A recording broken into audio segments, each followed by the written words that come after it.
Wonderful, wonderful. Well, first of all, I want to welcome everyone to this program. It was funny. We had some people, when we were saying you needed to register, they said, well, I'm going to do it later. And I had to laugh because isn't that like the case? You get all these things that you're going to do and you say, oh, well, I'm going to put it off till later. I found this great backdrop you can see because all of the backdrop is all the things we think about when we think of procrastination. Now, today, we're going to have an opportunity to do some breakout rooms. We're going to have an opportunity to have just back and forth sharing. And I want you to think about that. What we're talking about today is something we all do. And some of us do it more than others, but this is something that is just part of being human. So I'm going to start by sharing my screen. I want to share with you a very short little 2-minute video to get us started. And after I share this with you, if for some reason you can't hear it, please let me know because that would be not so good. So let's just see this little blue person. You all see the little blue person in front of you? Nod your heads. Yes, okay. Most of us have procrastinated at some point in our lives, but about 1 in every 5 of us are compulsive about it. They put off tasks and chores nearly every chance they get. They're called chronic procrastinators. And it turns out this behavior does a lot more damage than you might think. We get it. Doing work is hard. But when you choose to watch TV over doing laundry or washing dishes, you've just launched an all-out battle in your brain. On one side, you have your prefrontal cortex. That's the part of your brain that sets long-term goals and regulates self-control. It's telling you that those dishes aren't going to clean themselves. And on the other side is the limbic system. It deals with pleasure, arousal, and reward. And it's telling you that washing dishes is lame, dude. You'd have a better time doing something else. So procrastination essentially puts your brain in its happy place. It feels good. That's why you do it. But of course, just because it feels good doesn't mean it's necessarily good for you. For example, several studies have found that undergraduate college students who procrastinated had a lower GPA in the latter half of the semester compared to non-procrastinators. They were also more likely to get sick based on their healthcare visits. Moreover, other studies have found that procrastinators report higher levels of guilt and anxiety when they choose to procrastinate in the first place. And if you keep it up, researchers have found that chronic procrastination is linked to low self-confidence, low energy, and depression. Overall, your quality of life will probably be worse than if you had just listened to that good old prefrontal cortex. And you may think that you just have a different workflow or you perform better under pressure. But sorry to say, there are no studies to support any benefits of chronic procrastination. Bottom line, it's unhealthy, but not. Okay, so that's just wanted to use that as an introduction to the topic that we're going to talking about. And I want to start by asking you, Not all hope is. What does it mean to procrastinate? So I'd love to hear from anybody. If you could just give me a quick definition. What does it mean to procrastinate? Who'd like to just raise their hand and tell me in their mind, what does it mean if somebody is procrastinating? If somebody just tell me. Go ahead, anybody, go ahead. I see Joan. It means putting off until tomorrow what one can do today. That's my definition. Okay, so it's putting off tomorrow something that you could be doing today, all right? Right. Okay, Mm-hmm. and so we want to just take a minute and just think about, well, what does it mean? So we're all operating with a similar definition. And so I want you, if I can just find out how to share my screen here, all of a sudden I've lost my picture of all of you. There we go, okay. I'm going to share my screen and I'm going to give you a definition. But the first type of procrastination that I'm talking about is what we call resistant. And that's where you have a deadline, and this deadline you're not doing. So you say, today I'm supposed to do this, and you put it off. But there's another type of procrastination. Let's show that one. Just click to the next one, please. And this is where basically you don't have a deadline. So this is something that is kind of in the future. So a lot of times procrastination, when we're talking about, we are procrastinating about, well, I really should get my health checked, or I really should start planning for retirement. This is another type of procrastination. And the sad thing about this is that sometimes this is the kind of procrastination which is really the most serious. Now, I'd like to have for a moment, before we start talking about this topic, I'd like to have one of our Power 9 members share a little bit with you on what their experience is with procrastination. So Terry, would you please take the mic and tell us kind of a little bit about what's procrastination for you? Well, I'll give you an example of something that is definitely refusal procrastination on my part. I have been knowing that I should get my affairs in order and put together a trust and a will for years. And I keep putting it off. And I know there are reasons for that. I did just start to do it one time and picked a bad attorney who didn't listen to me, and the resulting product wasn't what I wanted. And I'm in a position where I have no children or spouse. So making decisions about who gets things when I'm gone is difficult. And I change my mind a lot. But it's something that I know from experience with my uncles being executor of my uncle's not up-to-date will. It really needs to be done, or I'm going to leave some people with a big mess when I leave. So I'm hoping that this workshop today will really help me get motivated. Well, I hope so too, because we had the workshop on motivation, and the reason we are doing this workshop is because during that workshop on motivation, everybody was saying, well, the reason I'm not doing it is because I'm procrastinating. So I'm hoping that any of you who are at that will say, okay, let's figure out why you're procrastinating and move on. So when we talk about procrastination, you got to kind of ask yourself, well, which kind of procrastination is a problem for you? Now, the other thing we need to talk about, and you saw it a little bit on the video, had to do with the health issues regarding what happens to us from a health standpoint. And in the Beach City Health District, we're really concerned about this. So now I'd like to have another Power 9 person share a little bit about what we know about health procrastination. So I'm going to ask one of our other Power 9 members, Joan, would you take the speech and tell us a little bit about health consequences? Kathleen shared an article with me from Psychology Today, and it's entitled, "I'll Look After My Health Later, The Cost of Procrastination." And it's about the research that this woman did for her doctorate studies at a Canadian university in Ottawa. And it's very interesting. Her premise was, or her conclusion, excuse me, I'll do the conclusion first. Her conclusion was that procrastination is a behavioral style that may increase vulnerability to illness and various negative health outcomes. And her hypothesis when she went into this research, and she did two different groups. One was a college group at the university, and the other was after she got her doctorate, she continued it and did it with a community group of adults. And the conclusions of both were very consistent, even though there was an age difference between the two populations. And her hypothesis going into this was that there's a direct and an indirect causes from procrastination. And the direct is that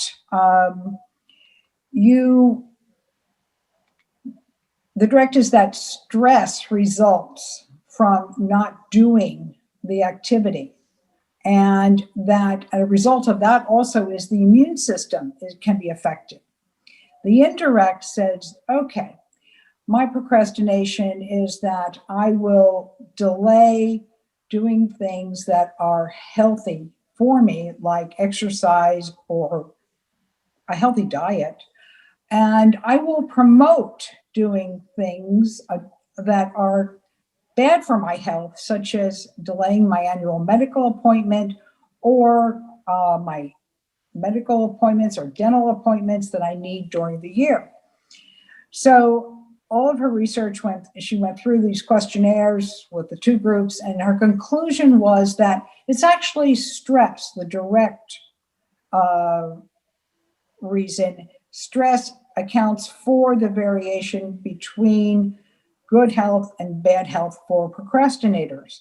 And the behavioral traits of a procrastinator account for the indirect, and the indirect then cause more stress, and that more stress can result in additional health issues.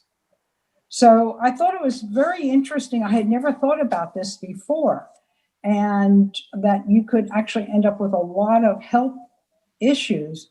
But when I go back to my college years and I think about those, and the fact that I was one of those people that Kathleen talked about, that I work better under stress. No, I really didn't.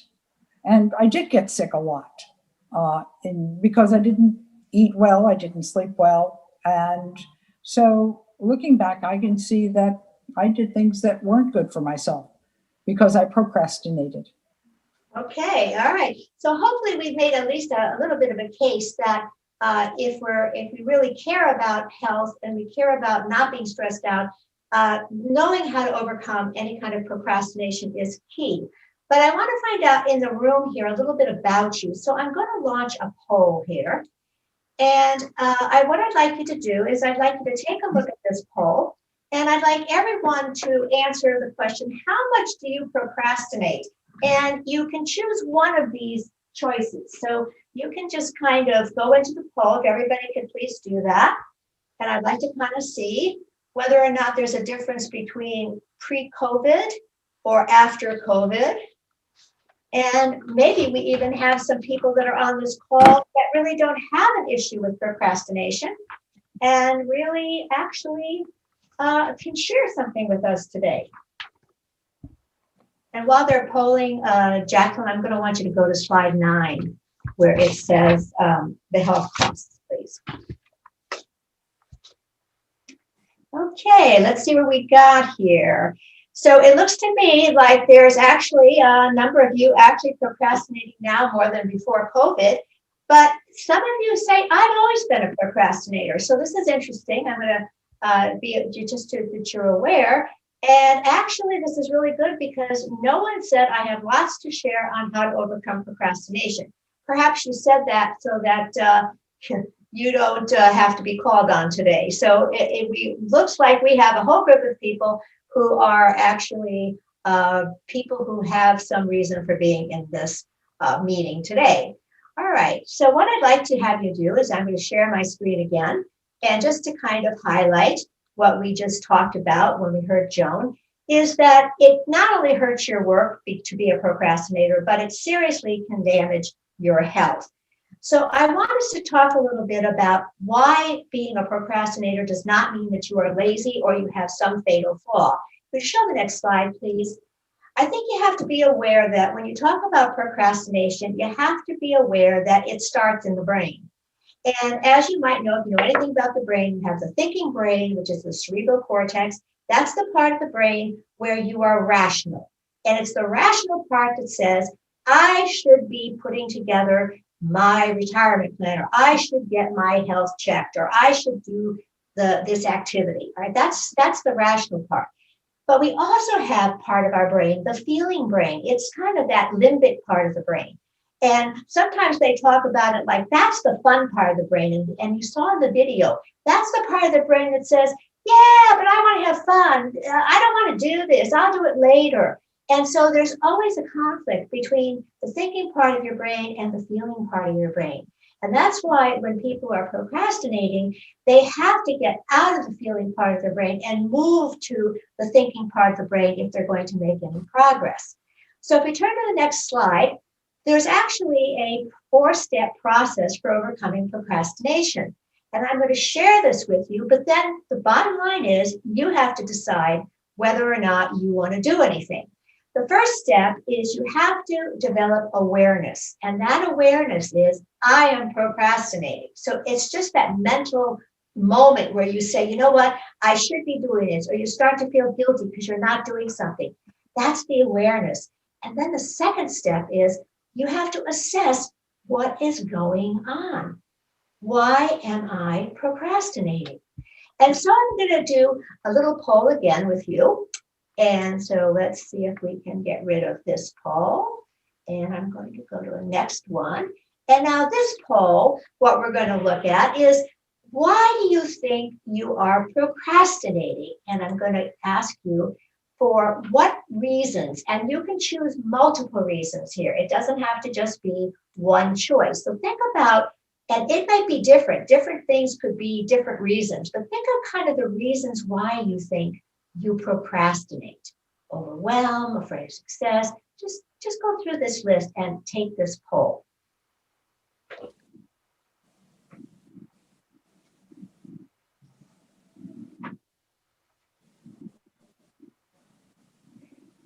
And you know that the basically different things I'm not doing could have different reasons for why I am procrastinating. So keep in mind that you always are assessing and trying to figure out why you're not doing something.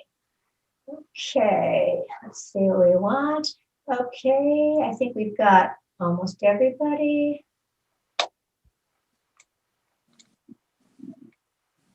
Okay, let's end the poll. I'll end that, and let's share the results. And let's see where we are. Well, here you just proved the point, is that just like I said, it's that fun part of your brain. It's the feeling part of your brain. For many of you is, this isn't fun. I don't want to do this. And so I want you to be aware of this, because when we come up with strategies, one of the most important strategies we're going to look at is, how do you make something that's not fun, fun? You see, the reality is that's a real big reason. The other day, I did a procrastination workshop with teenagers, and they had a similar list, but there was some difference on their list. And one that they had on their list that you don't have on yours for teenagers is distractions. One of the major reasons why teenagers procrastinate, if any of you have teenagers, is too many distractions. And the second reason is too many commitments. And so they're overwhelmed by all the things that they have to do. So if I share the results with you, as you can see, it's not about your fear of failure or success. It's even not even that you think it's pointless. So this is kind of, I want you to keep this in your mind as we move forward, because what we now want to start to do is have a little bit of a conversation with each other. So would you go back to my slides, please, Jacqueline? We learn from each other. That's one of the most important things, is recognizing that the best way of improving anything is recognizing we're not alone. You had a chance, and again, you never know exactly what's happening in the rooms, but hopefully you shared a little bit about something you're procrastinating about. Hopefully you talked a little bit how you feel. I mean, the reality is, if you don't feel bad about it, then I always say, well, don't even worry about it. You know, it's only if you're feeling guilty or depressed or upset or you keep thinking about it. But if you're really not feeling that bad, just say, okay, I'm just going to let this go. But the real issue I want you to think about is the why. The why. Why are you not doing this thing? Because if you can't get to the why, you can't overcome the procrastination. See? So sometimes I almost think it requires having somebody who's a friend of yours to say, well, why are you procrastinating? And I don't know. And then you say, well, what do you think? And then you have sometimes, if it's something that's really important, you really have to really start to figure out what's the reason behind it. If you go to the next slide, there's some really common reasons why people put things off. And again, I want you to notice that the highest reason is you just don't feel like doing it. Okay. And so again, that's where you have to say, okay, I don't feel like doing it, but maybe I have to because this is causing me problems. And there's another reason that a lot of times we don't do things. It's just not urgent. It's not something like, if I don't do it today, the world won't end. So you have to be aware that there's so many reasons why people procrastinate. Go to the next slide, because I collected all the different reasons. And again, we looked at these before, and I asked you, which of these are the issues that for you are the heavy duty ones? And again, it all starts, if you're going to really overcome procrastination, getting clear on the why. So go to the next slide, because what we're doing here is remembering there's the 4 things you need to do. The first one is, if you click this through, is you have to be aware that you're procrastinating. That's the consciousness. And then secondly, you have to assess what's happening. But now we're moving into the next part, which is the most difficult, and that is you have to have, you could call it a conversation with yourself. It's almost like talking to yourself, and you got to change your outlook. So if you're putting off something, you have to say, well, wait a minute. I need to do this. I don't want to do it, but this is really causing me a problem. So you have to change your outlook. And then the last one is you have to make a commitment to take action. My hope for you today is that every single one of you at the end of this session will actually take some type of action to deal with whatever it is they feel that they're procrastinating about. So we have to start to ask ourselves, how do we actually do something? Let's go to the next slide. So there are many strategies that people use to overcome procrastination. And so I'm going to see, in a way, kind of what some of the strategies are that you use. Now, I could give you the answers. I mean, it'd be very simple for me to say, okay, this is what you need to do. But what I discovered when I worked with the teens the other day is the teens actually had most of the strategies that I would tell them they should do. So would you please get rid of the slide for a moment? And we're going to do another quick breakout with different people this time. And all you're going to focus on this time is what are some of the strategies that you use to overcome procrastination. And my hope is that you're going to be able to come up with almost every strategy that I would tell you you could use. So our whole issue here is, once I am aware I'm procrastinating, I have to decide that I want to do something, all right? If you don't make that decision, you're just going to keep futzing around with it. So you have to decide that you're going to do something. So let's look at the list, which go to the next page. And these are ideas, and you're going to see that a lot of them you identified. The first one is you have to start listening to what you're telling yourself about the task. I don't know about you, but I have conversations with myself all the time. Your self-talk is keeping you from moving forward. So that's the first. That has to do with how you're talking about the task. Next one, please. Setting a timer, a reminder in any way you can that, hey, it's time to do this, or hey, it's time for me to do exercise, or whatever it is. And there's so many ways today that you can do this. Okay, next, please. This one we talked about, the divide and conquer Swiss cheese approach, taking an overwhelming task and breaking it into small pieces. Some of you were talking about trying to create your estate plan, right? Or your will. Well, you just break that into small pieces. The first thing is you have to decide who your lawyer is going to be. Step one. That's step one. And then once you do that, then you meet the step two, meet with the lawyer. And then when you do that, the lawyer is going to tell you what you need to do. And then you break it down. And ultimately, I guarantee you, you'll get that completed. Next one. Some of you mentioned this already. Can you make a game of doing it? One of the things I had to do on my job was make cold calls. And I hated doing that. And I had to find a way to make those calls. So one time, I've tried many things, but one thing I did is I took 10 pennies, because I decided that I had to make 10 calls each day. And I put the 10 pennies on my desk. And every time I made a call, I moved a penny to the other side of the desk. And my goal was to get the pennies from one side of the desk to the other. And it was kind of a game. It kind of was like a kind of a way of taking this thing and saying, okay, let's see if I can get the pennies from the right side of the desk to the left side again. So anything you can do to make it a game is helpful. Go on, Jacqueline. Oh, you talked about this already. Build an accountability. Find somebody who will support you, or say to somebody, I am committing to calling the lawyer tomorrow.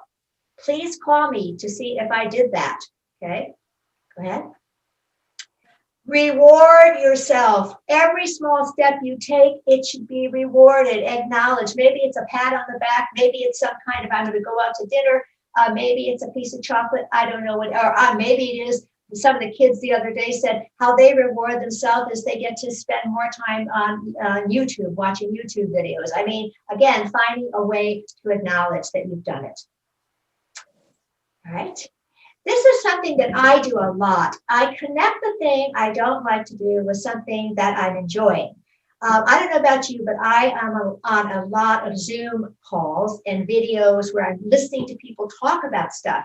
A lot of times I don't have to be involved. They're not asking me to participate, but I want to listen to it. So what I do, don't be offended if I'm ever on one of your meetings, I would not show my video. And while I'm listening to whatever is going on, I am doing my exercises. I'm doing stretches. I'm using my weights. So I'm connecting this listening to something that's enjoyable to me with doing the exercises, which I don't particularly want to do. So a lot of times, if you can find a way to do this thing you don't like to do with something you do, that's another great technique. Next one. For me personally, I believe in the old Nike principle. Do you remember the Nike principle? Just do it.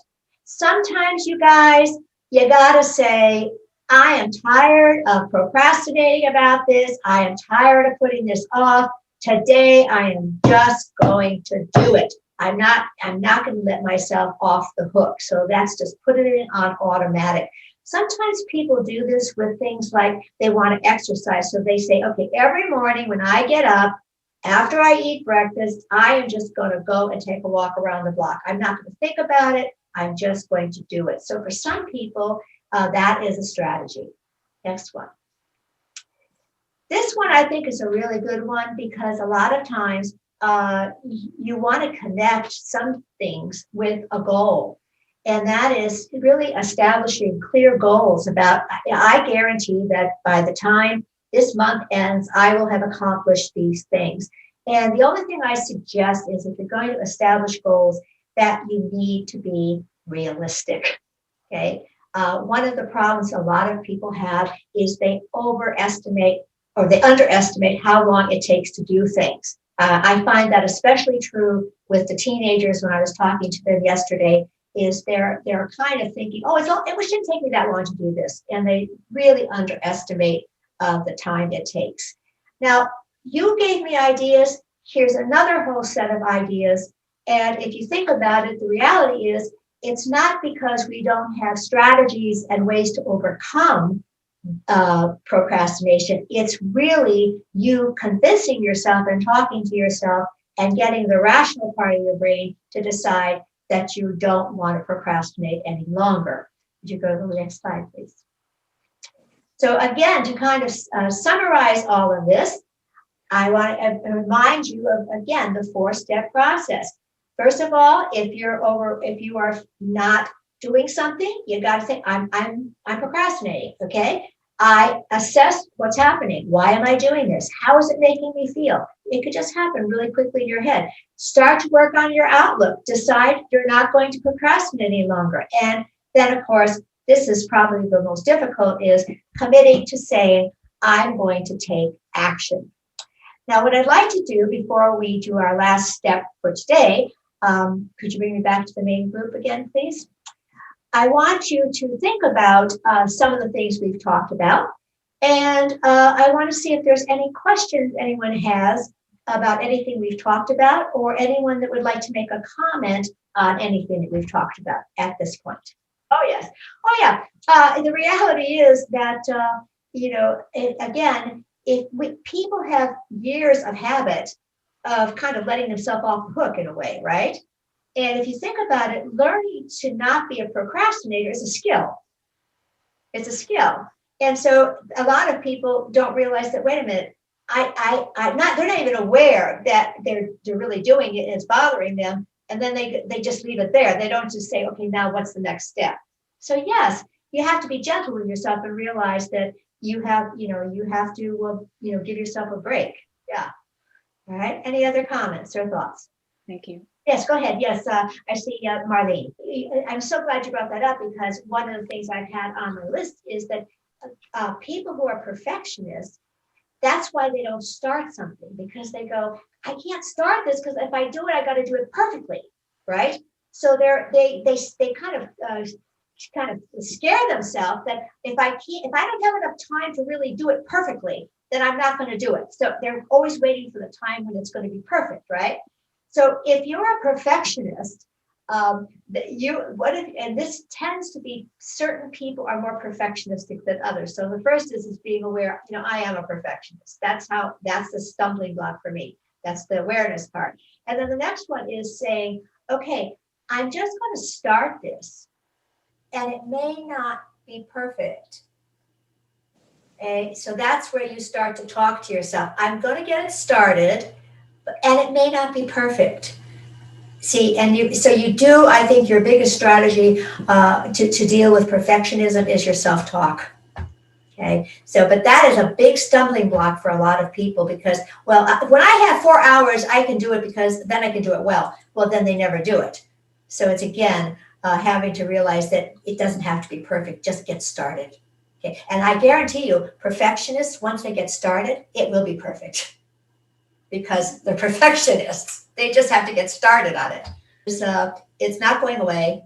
You're always going to procrastinate. It's just part of being a human being. You have that cerebral cortex, that's the rational part, and then you got that other part of the brain that says, I just want to have fun. I don't really want to do it. The bottom line is, if you find that you're procrastinating about something, ask yourself, is it really important to you? Maybe it's something you shouldn't do. I have a garage. I keep saying I should go to the garage during COVID and I should clean out the garage because the garage is a mess. You know what? I don't really want to do that. And you know what? The world isn't going to come to an end if I don't do that. And guess what? Maybe if I am smart enough, I can get my husband to clean out the garage, right? So I can delegate it. See, and he's shaking his head that my husband's over there. So the beauty of procrastination is once you get aware of why you're procrastinating, you may discover that you didn't want to do it in the first place. Let it go, get it off your list, right? And if it's important enough, it'll pop up again. And so we really want to thank you for being part of our group today. I had fun putting this together, and I got to tell you, every time I do these, I learn myself and remind myself what I need to do.